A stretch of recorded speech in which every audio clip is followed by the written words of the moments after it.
Good evening, this is Su for PMTV at the Holiday Inn to attend the Eastern Seaboard farewell dinner for the British Ambassador to Thailand, His Excellency Asif Ahmad. This event is organized by the British, American and Australian Chambers of Commerce and sponsored by many organizations and companies including Pattaya Mail Media Group. In a moment I'll be talking to some of these dignitaries including the Ambassador himself, so please stay tuned.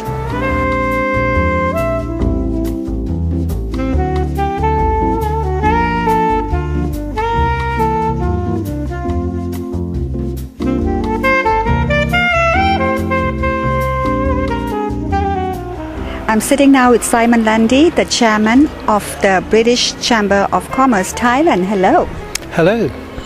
Very well. Thank you. How are you? I'm fine, thank you. It seems that tonight is quite special, isn't it? It's a big event, yes. We have the Ambassador Asif Ahmed, coming down to give his farewell talk to the members. Do you know what he's going to talk about? No idea, but it'll be fun. He's a very good speaker. So he's leaving, huh? Yes, he's finished his, I think, August the 12th, and his replacement comes the same day. Okay. So you've organized quite a big event for him. What can we expect? Well, I think we'll have a very nice dinner. We'll have a couple of speakers, including the Ambassador, of course, and a great chance to network and meet the community. Who are your sponsors tonight? I'm glad you asked that question. I have my cheat sheet here, because we have 7 sponsors. I don't want to leave anyone out. We have Finnair, MBMG Group, Pattaya Mail, thank you very much, Colliers, thank me, Defence International Security Services, and Tesco Lotus. All right, so you've been going to the Chamber, of course, doing your job. What's new? In the Chamber, well, there's been a lot of activity this year. It's been a very busy year. We've had a number of high-profile visits from the UK. Several ministers have visited. Most recently we had Lord Marland from the UK, who is leading a delegation of British businessmen to Myanmar. Okay, so you went with them? Yes, yes. So what's your opinion? I think in a nutshell, from our perspective sitting here in Bangkok, Myanmar represents a fantastic opportunity for Thai business.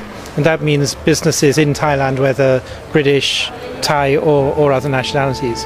Because as investors come in, they come to Thailand, they come to Bangkok. It's the ideal place to set up, to explore the opportunities that Myanmar offers. So that was a delegation of about 30 people, you said? That's correct, about 30 big businesses. How many people have showed their interest that they would actually go and open their offices there? It's a little early to say, but I think a lot of people are waiting for the new foreign investment law, which is due to be enacted in the next couple of months. Although some, of course, have already invested in the oil and gas sector, the energy sector. And Myanmar seems to be ready for it, you know, the infrastructure-wise and everything? Well, that's the big question. The infrastructure is not ready, and the big constraint they have, of course, is they've been practically isolated for the last generation or two. So there's a real need for building capacity in the system, and that's where I think the international bilateral organizations will come in. That's the foreign investor to come with the facility and infrastructure as well. Indeed. Along with the business that they want to do there, right? Yes. So you are a new chairman to the chamber. How new are you, or how old are you? How new am I? I'm 6 months new. I've been in the chamber for 6 months. You've been enjoying it? I love it. It's a great role. It's very.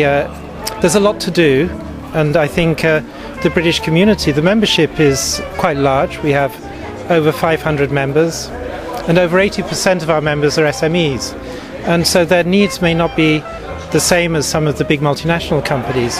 But it's a very diverse membership, so there's always a challenge. Yeah, especially that you have your own company to run as well, the Colliers, right? Yes. And so how do you juggle, how do you manage both? With difficulty. They're both very demanding jobs, and I enjoy them both. And yes, you have to juggle, you have to find the optimum solution. I can't pretend I've managed to do that yet, but it's a learning curve. How's your own business doing? Well, Colliers is doing very well, thank you. This year, the first half of this year, has been quite strong for the property market. I wouldn't call it boom conditions, but a gradual upward ascent, which is always pleasant. And we've been growing quite strongly. I think we're now up to about 200 staff. What's the future? Any vision? Well, yes, of course. I mean, our vision is really to focus on the... But just in case our audience doesn't know what Colliers do. Yes. Thank you. Well, Colliers is a property consultancy. It's an international consultancy with over 500 offices around the world. So it's one of the largest property consultancies in the world, and it covers both transactional services, agency, brokerage, as well as professional services, including research, valuation and management. It should be good right now because the property business is just really booming again. Well, Pattaya is doing extremely well. Pattaya has become a bit of a hot property in itself. I think going back a few years, it was quite rare to see Thais from Bangkok buying property in Pattaya. But now it's all the rage, and properties are selling very well in Bangkok. Actually, it started with the Bangkok people buying. This was like some 20 plus years ago. It was the Thais in Bangkok that actually started to buy, but now it's more. And then it became more foreigners, and now it's back to locals again. That's right. It's come full circle. Absolutely. Anything you'd like to add, Simon? Well, I think on behalf of the Chamber, I'd just like to thank Paddy Mail for giving us this opportunity to say a few words, and I hope you enjoy the evening. And I encourage all of those of you watching to join the British Chamber. Thank you. Thank you. Thank you.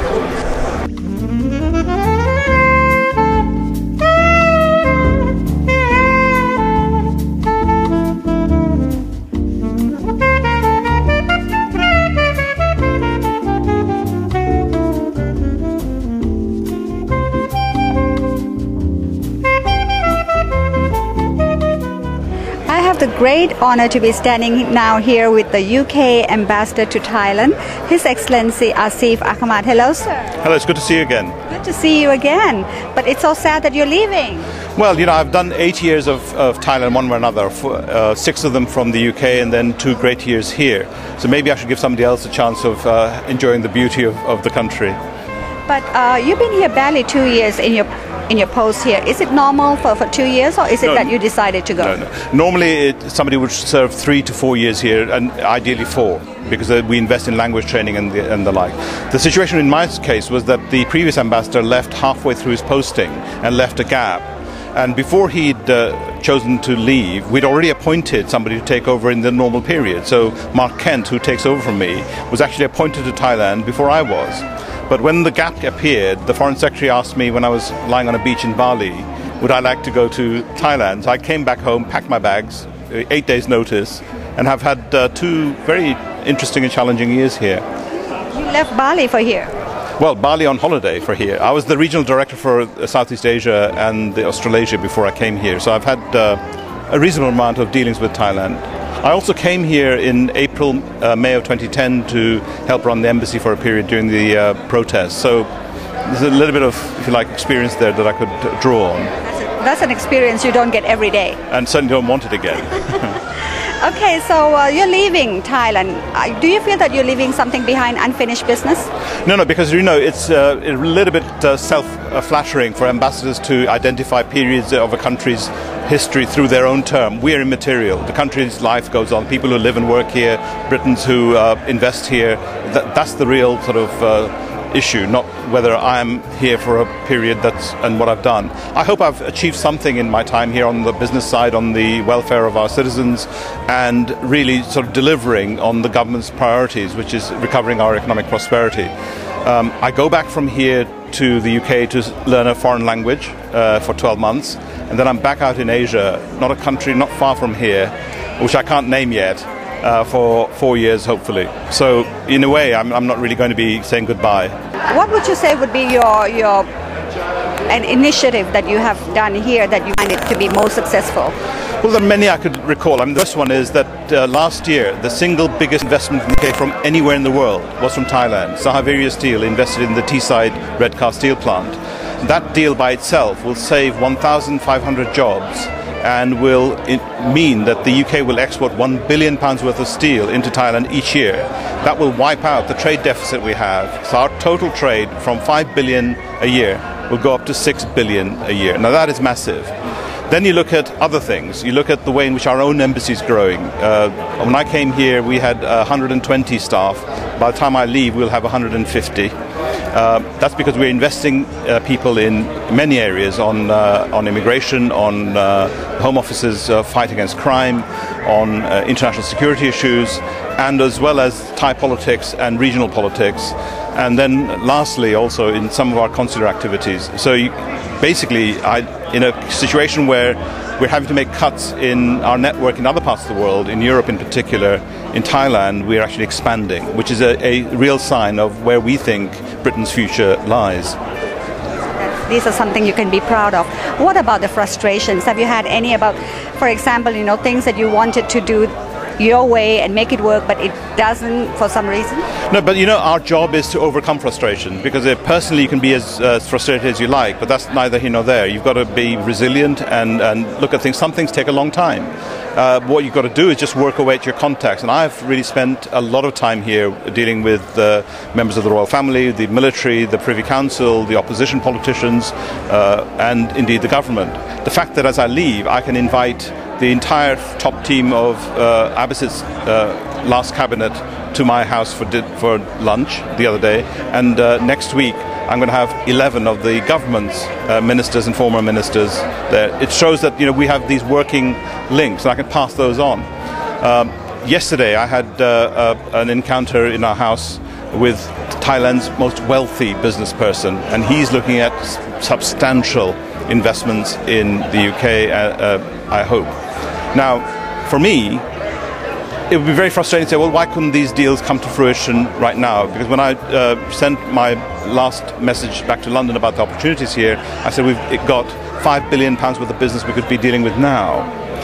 I get enough satisfaction from knowing that these things are warmed up and ready to go. It's for others to follow through. So in my job, I don't think we can personalize frustration in the way others might do. In your case, would be from the political situation or not? Well, is that part of it? Our challenge was to do a number of things. Firstly, to say very loud and clear in Thailand that democracy is better than military rule, that any political party that wins an election fairly should be given a chance to govern, and the opposition should hold them to account.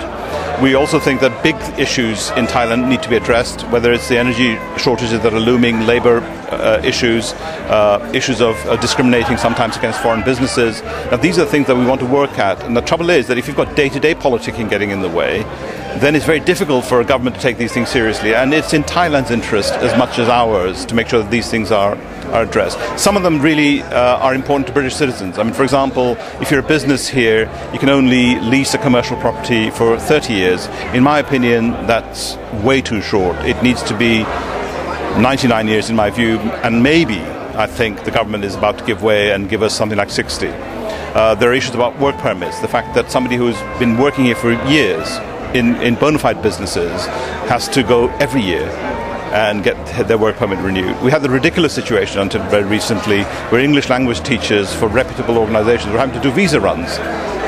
Now that is really just undignified for somebody who's trying to do a great job in Thailand teaching a language that is essential for Thailand's future in the region and as it interacts with other partners. Personally, how do you think, which direction is Thai politics going?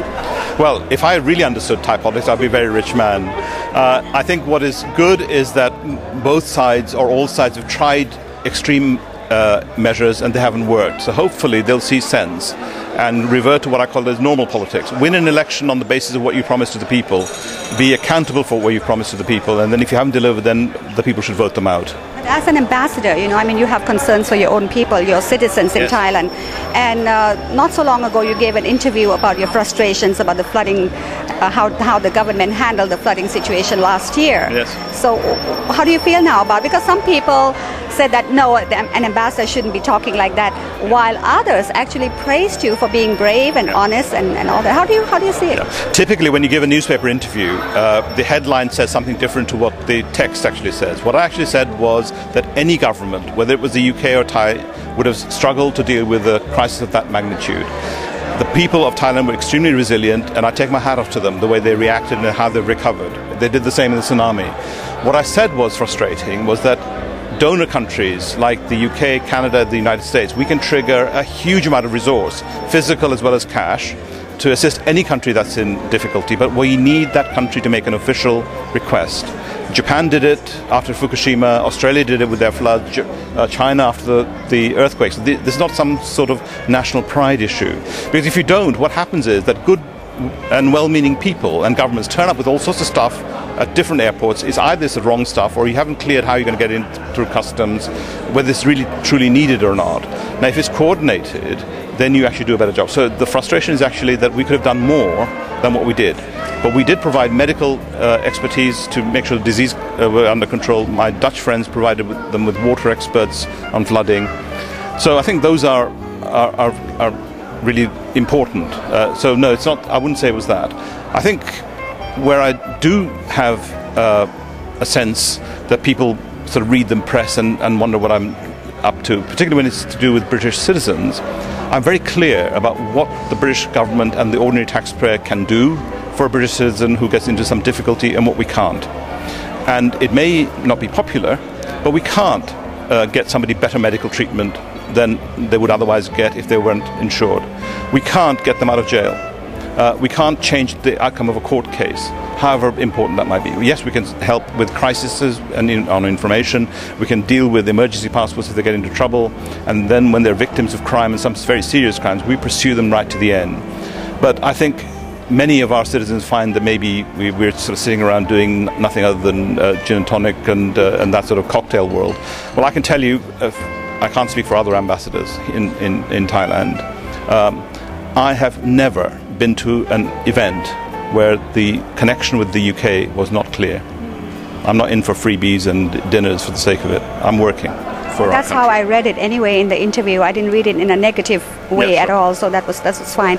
Now, getting into a broader scope, we're going to be part of the ASEAN soon. Sure. So how do you see this future?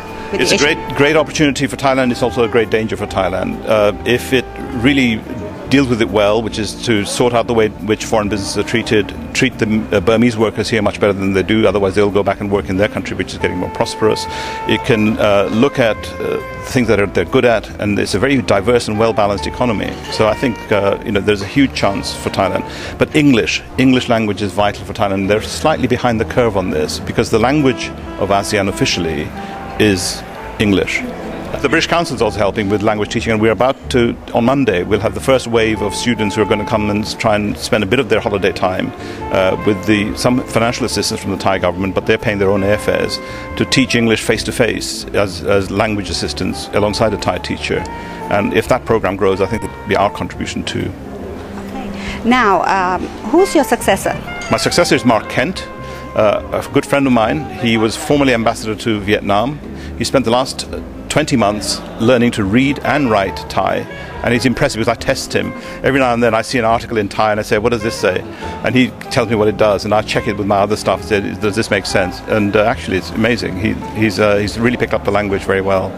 If there's just one advice, most valuable advice you can give him about staying in Thailand and being in this post, what would it be? I think to have the energy that is needed. This is a busy post, with 840,000 British tourists, 51,000 residents, with the amount of trade we do and the ups and downs, natural disasters. You need a lot of energy in reserve, and if you have that, then things are fine. If you're lacking in energy, then I think it'll overcome you. What's your next plan now? Next plan now is to see through the Olympics, then to go home, have 2 weeks of holiday, see my grandson again, who's very angry with me because I've left him. He keeps shouting at planes because he thinks I left on a plane and I should come back on a plane. Then I'm going to start learning a new language, which will be great fun. To be a student again at my age, I think is fascinating.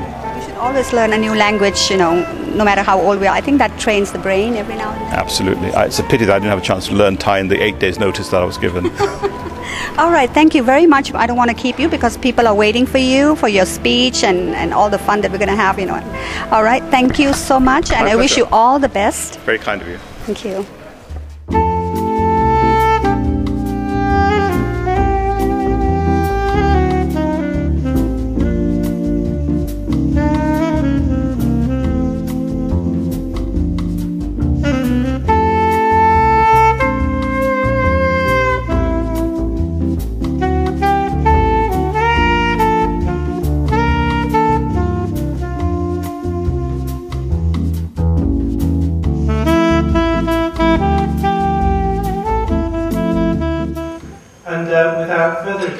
like to introduce His Excellency Ambassador Asif Ahmed.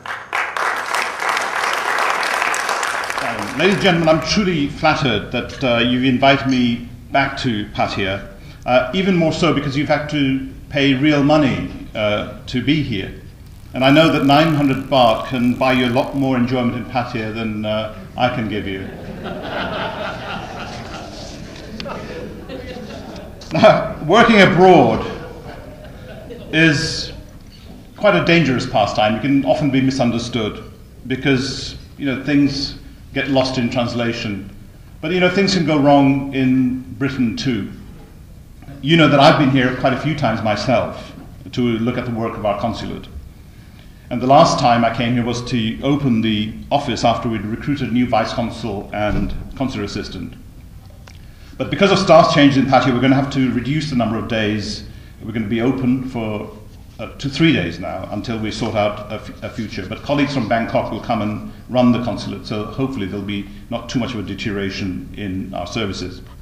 Now, we've been working with them on a number of things, some of them serious.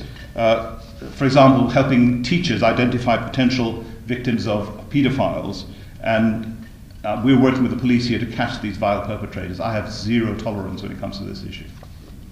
And we're working also very closely with the Royal Thai Police to track down Britons who think they can turn Thailand into a new Costa del Crime. Staff from the British police are being added to our embassy to break up and disrupt this growing threat that is emerging now in Thailand. Now, as British citizens, fine, upright citizens, business people, the last thing you want here is a den of British thieves. Now, with the Thai police, we've secured the arrests of a number of drugs and people traffickers, and the partnership is really starting to work. Now, I'd be more happy, though, if the Thai police enforced laws that protect citizens, their citizens, and ours. Because as far as I'm concerned, the police can fine or arrest anyone, British or Thai, if they ride a motorbike without a helmet or charge people for reckless and drunk driving. Sadly, Thai police, in my view, are not as good as they should be in dealing with crimes against tourists. Follow-through on incidents like rape and murder is well short of the standards we want and expect. The instinct, sadly, is to pretend nothing bad has happened because investigations, when they do take place, are slow and at times half-hearted. And there's a fear that bad news will frighten off tourists. In my view, ignoring crime is even more scary. Because if you arrest people, prosecute them and jail them, that builds confidence in law and order. And on the beaches, the jet ski problem has not yet been solved. But the mayor's office assured me today that within the next 2 months, they're going to come up with a scheme to license the jet skis and have them insured so that they actually operate better. Now, I'm not sure whether this will work instantly, but in my view, it's not rocket science. Everybody knows how many people are operating these schemes and who the bad guys are in this trade. And in Bangkok, I've left senior ministers in no doubt that there's a real need to address different scams and practices that have damaged the image that Thailand is building up through its amazing Thailand campaign. It's an expensive campaign, but it unravels the minute people report these sort of incidents. Now, we've put together a group of ambassadors led by the Dutch to talk to the Thai authorities with one voice. And quite simply, with Burma opening up and with choices in other parts of the region, Western tourists, the ones who really spend the serious money here, are going to go to resorts where they're more likely to get a sunburn than getting their fingers burnt. So those of you who rely on tourism to make a living, surely you want quality, not quantity. Now, business is doing its part, and the Thai economy has been resilient despite the floods and dysfunctional politics. I don't want to make predictions about where Thai politics will head next, but the feeling that I get is that all sides are a little bit punch drunk. The military, the Democrats, per Thai, the shirts of all colours, have thrown all their punches, and no one really has emerged with a knockout blow. And maybe, just maybe, politics for politics' sake will give way to governing the country properly and delivering real outcomes for the people of Thailand. Because we, in Britain, need a vibrant Thai economy. We remain the largest investor from the EU in this country. Two-way trade in goods and services between our two countries topped £5 billion last year. Our £1 billion trade deficit with Thailand will be wiped out in the next 12 months because of one deal alone, which is the investment that Sahaviria Steel made in Teesside. This was the largest investment last year by any foreign country into the UK. That says something about Thailand. Now, we're going to need British business to succeed in growing markets like Thailand and the region. And if you in this room are in a business that adds value to the UK, we will work with you in the same way that we've worked with Sahaviria and anybody else who comes through our door. Now, I leave Thailand in 3 weeks' time. And in my 8 years of dealing with this country, 2 of them as ambassador have certainly been eventful. From the tsunami of 2004 to the rise and fall of Thaksin, the yellow shirts at the airport, passengers stranded in Thailand because we had a volcano go off in Iceland, the red shirts camped around our embassy singing songs, the elections, floods, all of these events could have knocked the socks off Thailand and truly off course. And yet, amazingly, this is Thailand. It just keeps coming back, bouncing back from all adversity. The people keep smiling and life goes on. And that's what I really go away with. Great admiration for the resilience of the people of Thailand. Admiration for the way in which families hold together. Admiration also for how old people are treated here with care and respect. Now, my good friend Mark Kent will take over from me, and he spent the best part of 2 years learning to speak and read Thai. He started learning the language in London and then spent time in Bangkok, Khon Kaen, and Chiang Mai. So it's more likely to be understood in Walking Street than you are likely to be.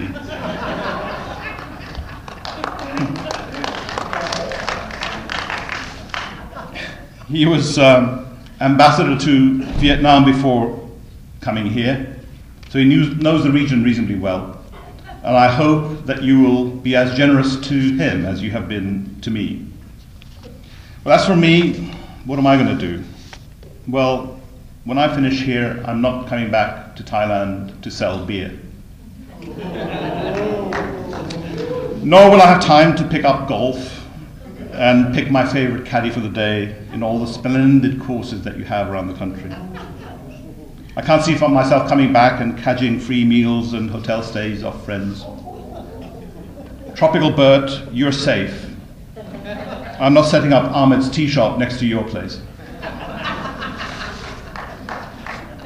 And there's very, very little chance of me following Jimmy Howard and playing rugby here in Pattaya. Because believe me, I'm no rat catcher. Instead, I'll go back to London for 12 months and become a student again. Wear my t-shirt, jeans, grow my hair long again if I can grow it. And I'll learn a new language. And then I'll return for another posting in Asia as ambassador for 4 years. I can't tell you which country I'm going to yet because the head of the state of the country that I'm going to has not actually replied yet to the Queen's letter. But I can assure you that the Queen has actually put it in the post. So all I can say is to quote the words of the Terminator and say, I will be back. Now I want to thank the British Chamber in the Eastern Seaboard, not just for organising this event, but for being a model chamber, not just here but in Bangkok. A chamber that knows how to mix business and leisure. And I want to say to the many good-hearted people I've met in this part of Thailand, thank you for caring for your neighbours. I want to pay a particular tribute to the Royal British Legion, who in my view have done their part to make this part of Thailand a land fit for heroes. Ladies and gentlemen, in years to come, if you see me in Civvy Street, in Jomtien with a knotted handkerchief on my head, or spot me in desperate search for a soft ice cream cone and a 99 on Walking Street, come up and say hello. I wish you all well. Thank you.